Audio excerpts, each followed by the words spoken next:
चन्द्रशेखर चन्द्रशेखर चन्द्रशेखर पाहि मां चन्द्रशेखर चन्द्रशेखर चन्द्रशेखर रक्ष मां चन्द्रशेखर चन्द्रशेखर चन्द्रशेखर पाहि मां चन्द्रशेखर चन्द्रशेखर चन्द्रशेखर रक्ष माम्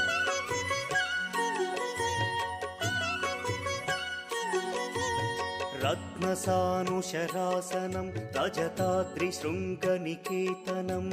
सिञ्जनीकृतपन्नगेश्वर मच्युतानलसायकं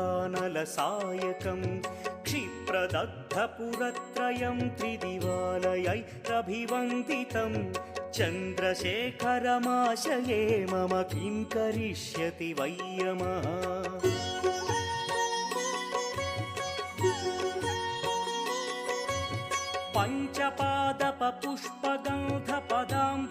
पञ्चपादपपुष्पगन्धपदाम्बुजद्वयशोभितं फाललोचनजातपावकदग्धमन्मथविग्रहं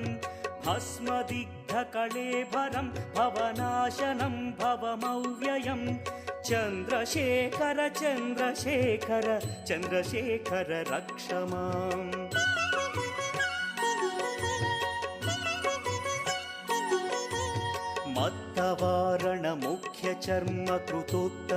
मत्तवारणमुख्यचर्मकृतोत्तरीयमनोहरं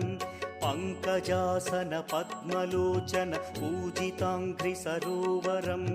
देवसिन्धुतरङ्गसीकरसिक्तशुभ्रजटाधरं चन्द्रशेखर चन्द्रशेखर चन्द्रशेखर पाहि माम्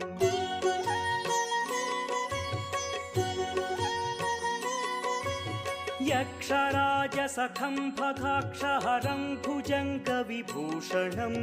शैलराजसुतापरिष्कृतचारुवामकळेबरं क्ष्वेलनीलगलं परश्वधधारिणं मृगधारिणं चन्द्रशेखर चन्द्रशेखर चन्द्रशेखर पाहि माम्